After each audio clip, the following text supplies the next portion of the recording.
when the NWO starts, you've brought in Hall and Nash, who are also big personalities and have their own opinions. Was it tough to navigate Hall and Nash's views, opinions, ways they wanted things done compared to Hulk's? No, that's a great question. And I'm sorry, I want to take you.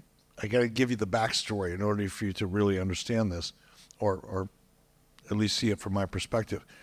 So Hulk, we only had Hulk for 4 pay-per-views a year. That was his contract.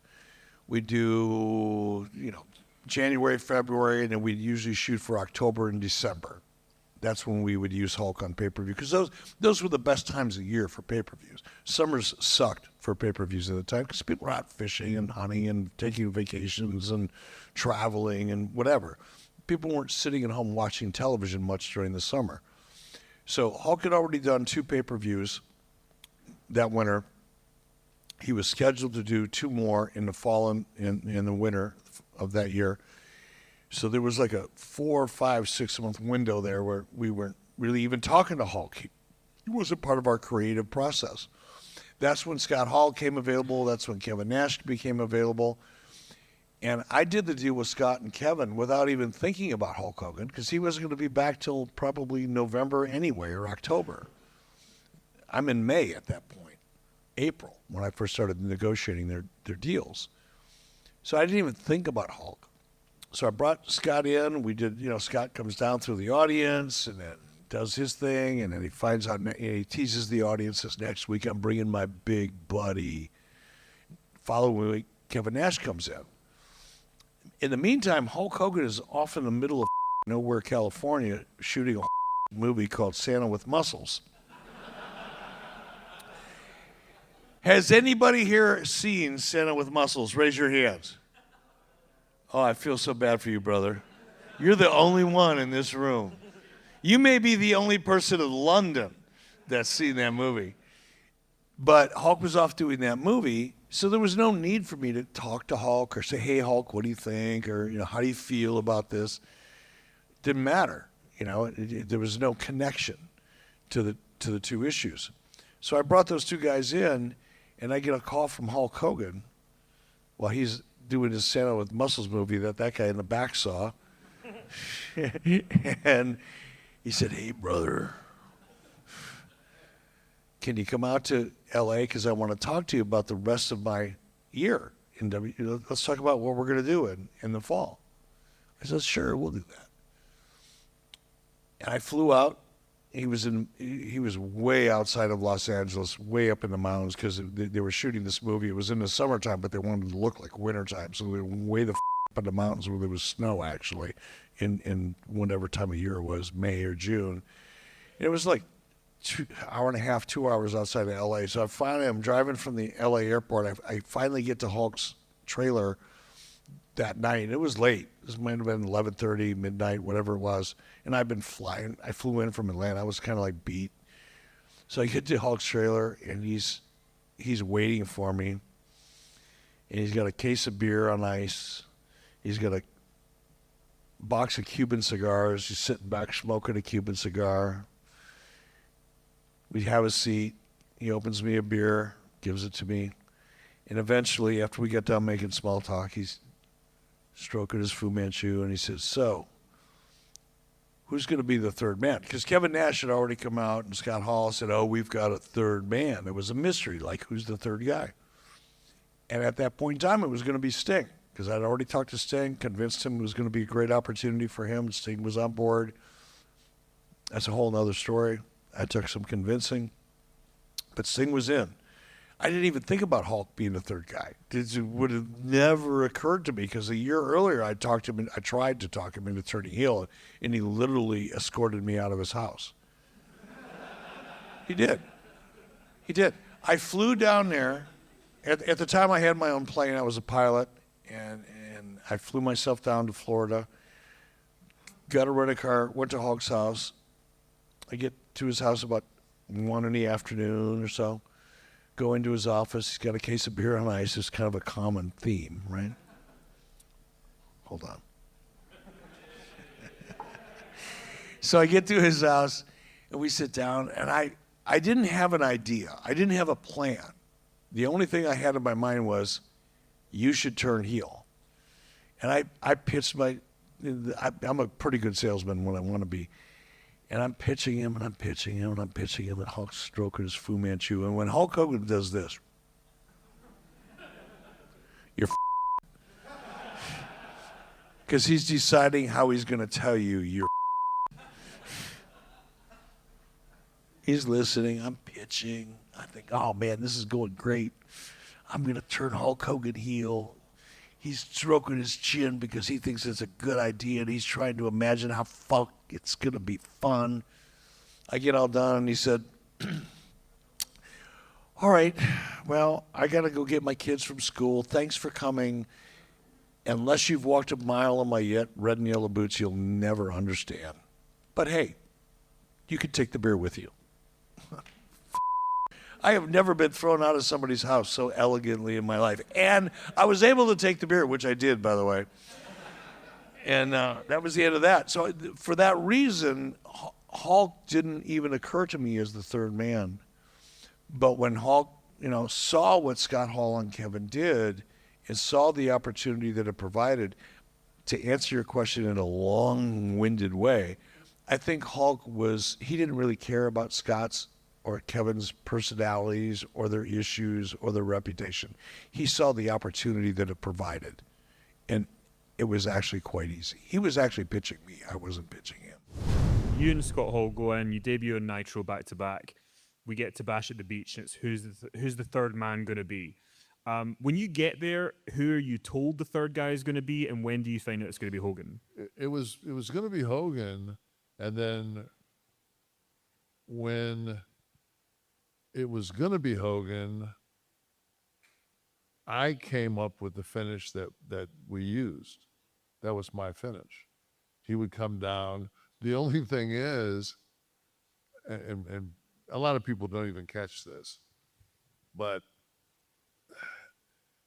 the thing was, it was supposed to be the swerve that he's the third man, and he comes down, he turns on Macho, and the nWo wins the match. Hogan comes down and drops the leg on Macho, reaches over, grabs the referee, throws him out of the ring, drops another leg on him, and now we don't have a referee because Scott was amazing. Scott just dropped down and told him, cover him.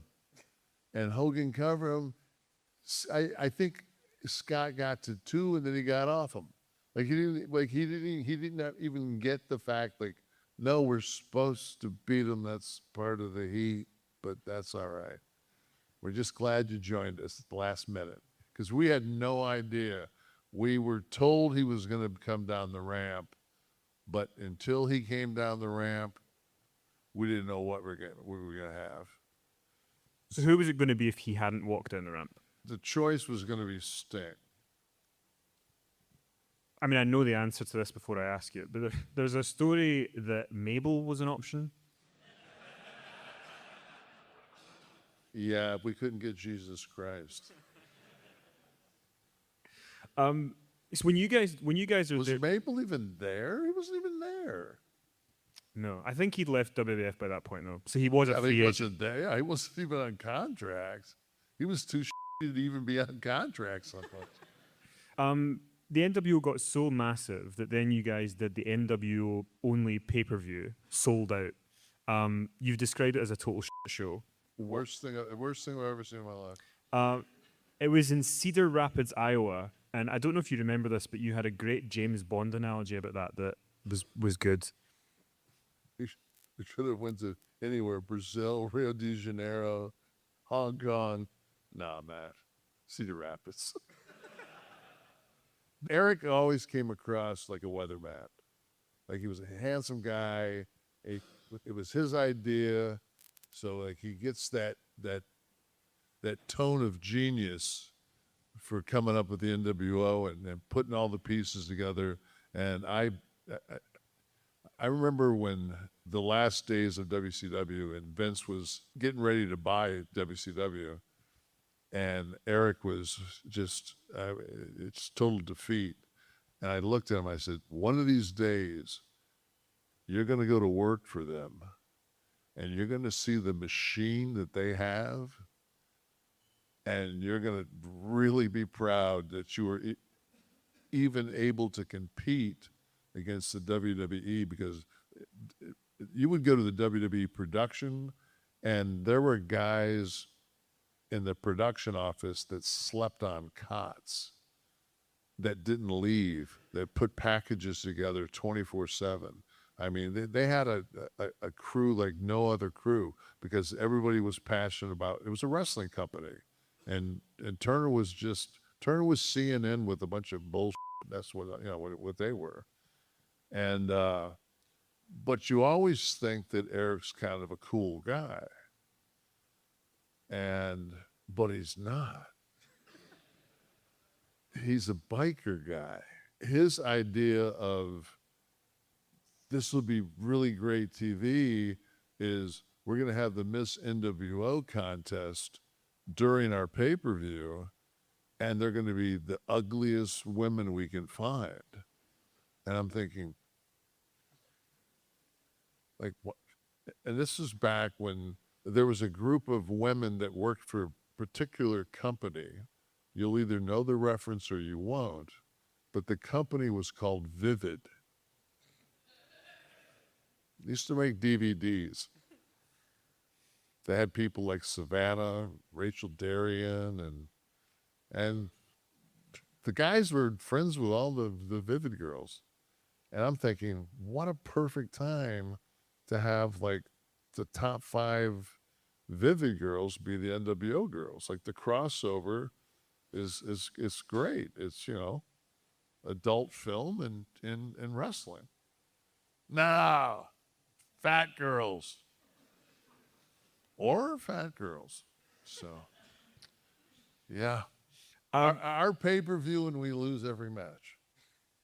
I want to ask you about one of the most famous incidents in WCW, the finger poke of doom. Hogan's just said he was going to run for president.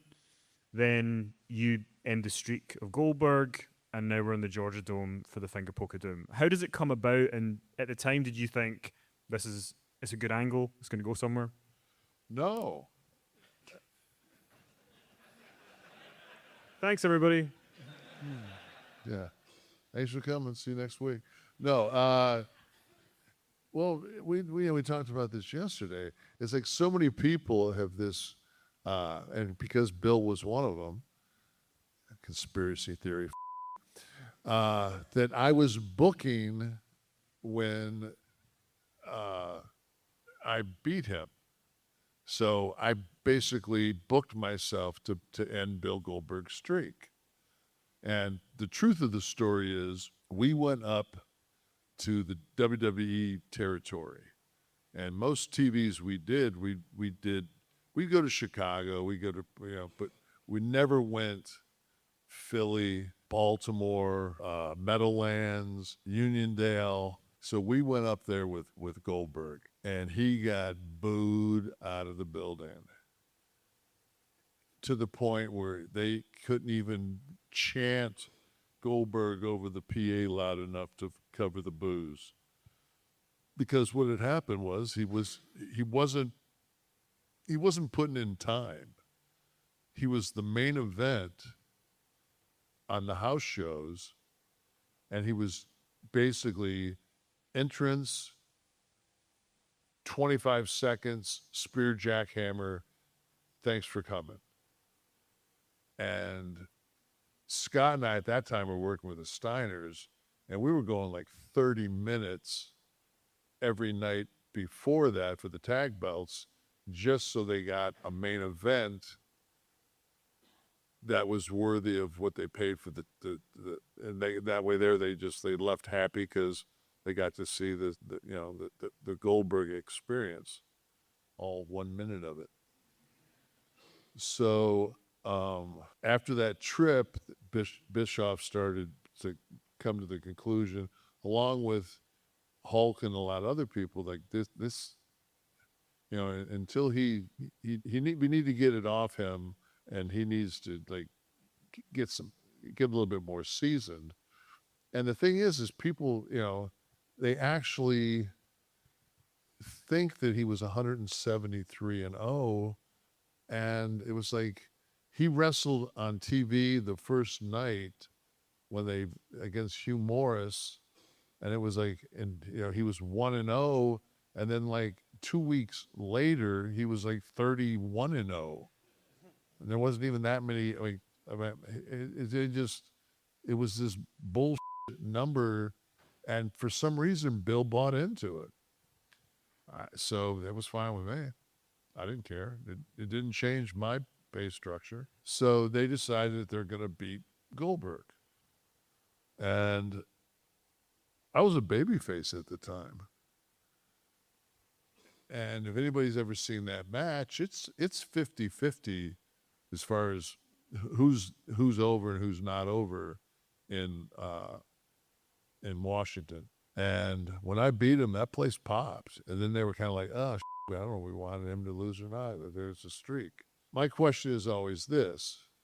If you're Kevin Nash, and even though the streak's bullshit, it's still the streak, and it's still the most talked about thing on our program. And I'm the guy that's the one. So the 173-1, and I'm the one. Do you think if I'm in charge of writing TV, I sit down and I go, now that I've worked my master plan out, I've got the belt. What if I was to wrestle Hogan 6 days from now? He pokes me in the chest, I lay down, and he takes the belt. I think that's brilliant. I was just getting a paycheck. They told me what they wanted me to do. My part of the finger poke of doom was they came up with the brilliant idea that, brother, we're going to go out there, brother, and give them like 4 minutes, and then we'll like you'll slip me over, and we'll be in on it. And I said, that doesn't make sense. If we're in on it, why would, like, if it was a real fight, like, I wouldn't let you punch me with your bare fist for 4 minutes and then go, ready to do that thing now where I lay down? I said, you would do it right, like, it would be almost comical how and I just told them, I said, like, if you just poked me and I fell, and they all just kind of thought about it, they went, well, all right, we'll do that. I said, I don't have a problem with it. I'll do it. Once again, I'm still getting the same paycheck in 2 weeks, so. So Hogan turns heel, he joins the nWo, and then at the end of 96 or the end of 97, his contract's up. You have to renegotiate with him. Do you think he spoke to Vince McMahon? I know he did. So I was with him. Not in the meeting with Vince, but we were in Denver. We had a show in Denver, a Nitro in Denver, and I had gotten together with Hall. I think probably during the show, because we shared a locker room, the dressing room, and we were riffing, probably drinking a beer before the show, and he said, hey, man, I just want to let you know, because you're going to probably hear about it anyway. I'm going to meet with, Vince called me and wants to meet me after Nitro. Vince flew to Denver and stayed at a hotel in Denver, waiting for Hulk to get done with Nitro so they could have a meeting around midnight. And Hulk told me, because I'm going to meet with him. I said, cool. Because I don't think anything's going to come of it. I'll keep you posted. I said, great. Had another couple beers. He did the show. He went his way. I went back to the hotel. And next morning we got together for breakfast or whatever it was. Maybe we flew back together. I don't remember. I said, how'd it go? He goes, same old, same old. I wasn't worried. The fact that he told me that he was going to meet with Vince told me that he wasn't going to do a deal. Because if he was thinking about doing a deal, he wouldn't have told me. And do you think he knew if he went back it would be old hat, or do you think it was the money that kept him, or No, it wasn't a money issue. It was Hulk and Vince to this day have the strangest love-hate relationship of anybody I've ever met. It's bizarre. But it wasn't the money. It's Hulk. I'm speaking out of school here a little bit, but my impression, just my impression, not a fact, it's just my impression, having spent a significant amount of time discussing the subject. But the conflict between Hulk and Vince, in my opinion, from Hulk's perspective, is Hulk felt like he should have been Vince's business partner. Hulk really believed that the two were, Hulk couldn't have done it without Vince, but Vince couldn't have done it without Hulk. Hulk moved up to Connecticut, and if you know Hulk Hogan, for Hulk Hogan to pick up and move from Florida to frickin' Connecticut is a massive, massive seismic shift. But he did it, and he did it thinking that Vince would at least offer him part of the company, because Hulk was so responsible for the growth, the accelerated growth in the WWF at the time. And Vince flat out told him, no, you're not a part of my family. You'll never own a piece of this company. They love each other to this day. I'm sure they do. I know they do. But that sticking point will never, ever go away. And that's why I didn't think he'd ever go back. It wasn't the money. Hulk, when I hired Hulk, he had, I'm not going to say the number, but it was tens of millions of dollars in cash with no bills, no debt, house paid for, everything he owned was paid for. He had tens of millions of dollars in the bank. He didn't need the money. And he also didn't want to work 250 or 300 days out of the year, which is another big factor, because he knew if you go back to WWE, you're Hulk Hogan, you're going to be on the road a lot. When you're not in the ring, you're going to be meeting with pay-per-view companies and advertisers and Make-A-Wish Foundation and this and that. The work in the ring was the easy part. The hard part was the stuff you're doing outside of the ring. And that was another reason I wasn't too worried about it. They never leave WrestleMania with heat. It's always this fireworks, and it was going to be Rock laying there in a pool of blood with the nWo have beaten their two top guys. And day of the show, they switched everything. So I actually remember when they changed the finish. We were summoned to Vince's hotel room in Toronto. And for months going into this, we know the finish. We're gonna screw Stone Cold, then we're gonna go in and leave the Rock lane, nWo is gonna be red hot. He changed the finish. I remember looking at Kevin Hulk, and I'd been being a good boy to that point, and I said, see you in the bar. Because obviously leading up to WrestleMania, you guys did the angle where Rock and Hogan had the face-off, and then he got ran over with the ambulance or whatever it was with the truck. But it just felt like people wanted to cheer you guys. That was what it was. Do you think that... And it was not what they wanted. It wasn't what the office wanted. They actually thought when we were in Chicago and Hogan and Rock went toe-to-toe, that it would be maybe 80-20 for The Rock. It was about 95-5 for Hogan. And they knew right then, it was like, okay, so now we're supposed to get heat and run The Rock over in this ambulance with the semi, and the crowd cheers when we run The Rock over. I've always felt that it doesn't matter really if you boo or you cheer. As long as you buy a ticket, you can cheer and boo for whoever you want.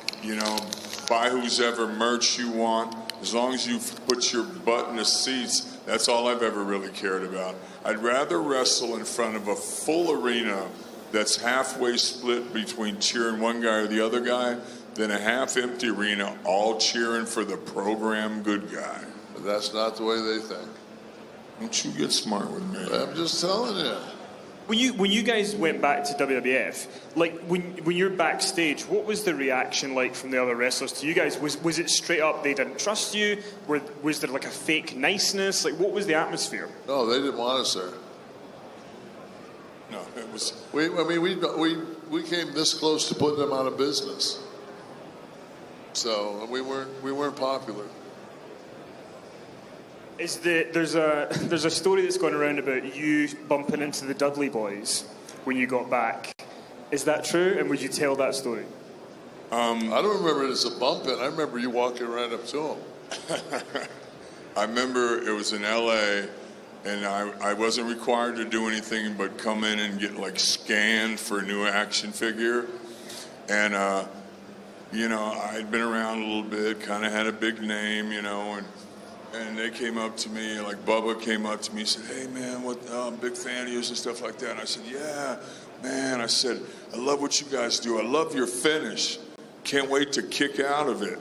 And I ran into him 7 years later, and he went, hey, remember that time you said you're gonna kick out of my finish, man? Like I'm just joking around, and he took it so serious. Do you think overall, like whether it's WCW or WWF, do you get too much of a bad rep about stuff like that, or is it just more that you guys are having fun and people need to lighten up a bit? I've always said, you know, I got 5, 6 good friends in wrestling. The rest of them, if they don't like me, I really don't care. I've never had anybody say it to my face. I feel the same way. Like, I'm not asking you out on a date. I don't care if you want to travel with me. Like Kev said, we've got our car full of guys. You know, most guys, even if they think we're jerks, ask them if they want to wrestle us, and they go, oh yeah, because they're always on top, and they usually draw money. And when we get in the ring, we're not selfish. I've gotten in trouble for putting guys over before when I wasn't supposed to. So, like, you know, it's not a popularity contest. It ain't show friends, it's show business. Kevin Nash has said before that, like, you know, they were younger and cooler and come up with these ideas, and Hulk was almost like the dad in some ways because he was older. Was it easy enough to kind of, you know, combine them together? Not at first. You know, if you go back and you watch any of the early nWo stuff, when you see the black and white videos that were edited together very quickly, and it was like, you know, all of the interviews that you ever saw in professional wrestling up to that point were Mean Gene Okerlund standing there with a microphone going, okay, Hulk Hogan, come on in here. You're going to wrestle the Macho Man Randy Savage. What do you think about that? You know, it was that back and forth stickman kind of promo. And we tried that with Scott and Kevin and Hulk. The problem was each one of those guys were used to being the one guy that was up there doing that, right? Being the sole focus of a promo. That's creatively, it wasn't an ego thing, but creatively that's what they had become accustomed to. Now we've got 3 of them together in a promo. And the first 1 or 2 that we did took about 14, 15 minutes. That doesn't work for television. You need to keep it to 1 minute 30, 2 minutes. If you've got something really important to say, maybe 2 minutes and 30 seconds. Otherwise, the audience loses interest really fast. So we tried a couple where we would do it traditionally, and it was like, well, these guys are like, Hulk's going to talk for 5 minutes. Kevin's going to, fuck, you talk for 5. I'm going to go for 7. And Scott Hall's go, ooh, I'm going to do 10 just to see what they do. You know, it was a abortion. It was horrible. So our director, Craig Leathers, and it wasn't my idea, it was Craig Leathers, our director, said, let's try something a little different. Let's just let them talk. Let them play off of each other for 15, 20 minutes. Let's film it in black and white. And then I'll edit it together so that it makes sense. And I wish I could take credit for that because it was a brilliant idea, and I'd sound really smart if I said it was my idea. But Craig Leathers was the director that went, let me just try something different. I went, because this ain't going to work. And when Craig did that, and Scott and Kevin and Hulk saw it, it changed everything. Hulk realized that he had to change the way he did business. Scott and Kevin realized that being up there with Hulk Hogan really made them look bigger and better. It really changed the dynamic between the 3 of them. And then obviously it started with the three of them, and then it ended up being, I think it was 124 NWO members in the end. But um, in terms of after, the first 4 or 5 people were in it, was there any criteria or reasoning from your end of considering putting someone in the NWO? Initially, yes. Initially, if you look at Sean Waltman, we brought Sean Waltman in very specifically because, first of all, Sean was younger, and Sean was physically capable of doing all kinds of things in the ring that Hulk certainly couldn't do.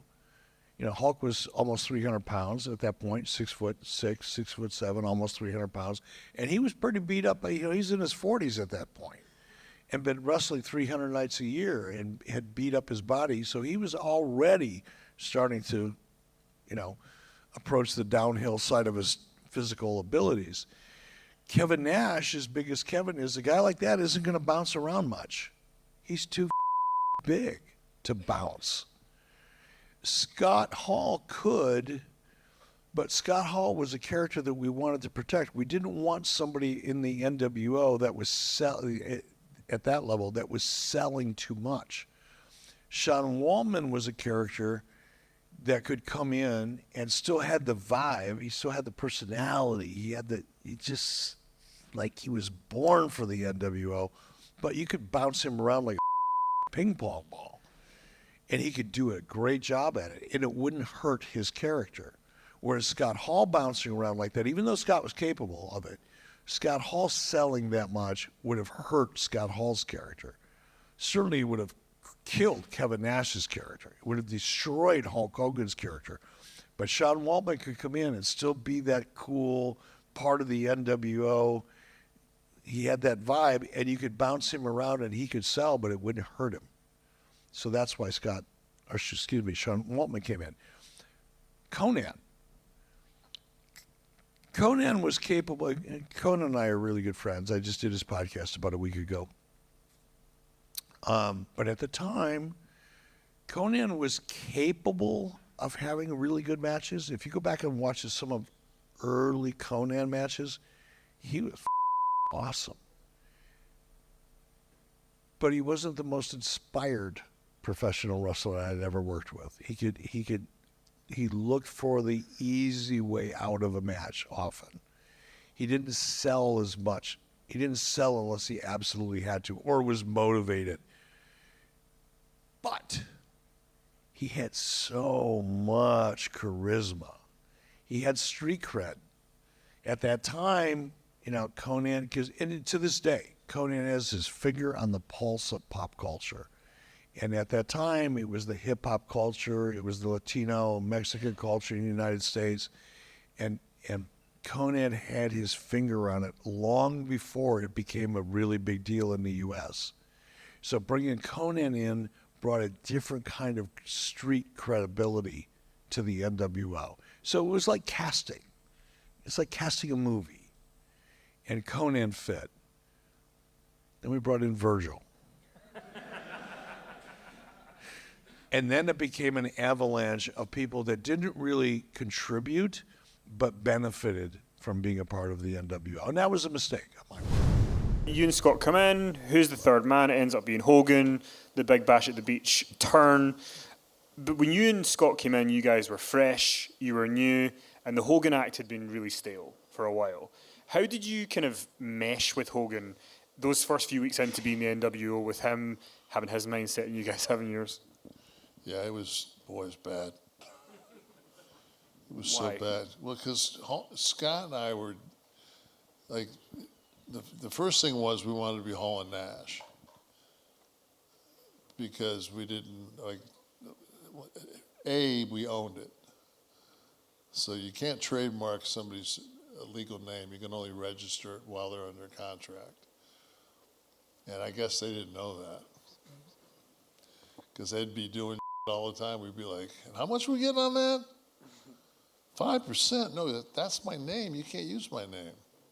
I'll take 25%. We'll just, that way you can go ahead and, you can store it and ship it and everything else, but you ain't doing it for 5%. So we, But when Hulk came in, I mean, Hulk was so used to. I'll quote Terry. What Terry said to Scott and I. He said, "My whole career, I've had a line of guys behind me, waiting for one of those Hulk Hogan golden apples to fall off the tree, so they could have a run with the Hulkster, and finally make that Hulk money." He said, then it comes along Hall and Nash. He goes, and you two come at me. He says, you don't care about the apple. He says, you both have chainsaws. You're gonna take the tree down. And we're like, yeah, dude. So there's a thing going on the West Coast right now called rap music. You know nothing about. You have no idea about anything of pop culture, and your brother is so f***ing old. And you can either be cool and join us, and we'll smarten you up, or if not, you're gonna look like an old. And Are you responsible then? Don't ask me why, but I've been watching some episodes of Hogan Knows Best recently, the tremendous television show on VH1, and that every episode is talking about the shiznit and the hizzle and the bizzle. Is that your fault? Good to know. Hey, you can say what you want to about Hulk. That dude he's as smart as they come. Didn't take him, he was just like, where'd you get For Life at? Or like a Mac 10 song. At the beginning of the song, they rob a drive-through. And the guy says, man, I've been wanting to do that for a couple of weeks. And Ice Cube looks at it and looks at the guy in the car and says, man, I've been wanting to do that for life. And that's where we got For Life. And I remember we were in a limo, we were playing them these different rap cuts. He's like, so this is where you guys get all this? We're like, yeah. Yeah, this is the urban. This is the stuff that's cool. Like, I know you think that Hotel California is the but it hasn't been since '70. How easy or tough was it when you were doing those vignettes and you were trying to build what the nWo was going to be? It was impossible because Hulk would do the brother. He would do the rambling 20, 25 minute, and Scott and I were doing sound bites. So Neil Pruitt just somehow, we shot it in black and white, which was their idea. I don't know if it was Eric's or Neil's. And they just, it was, I remember after the first day, we were sitting down at a picnic table, and just me and Scott were talking, and Eric could tell that we weren't happy. And Eric walked over and goes, what's up? And we went, this ain't going to work.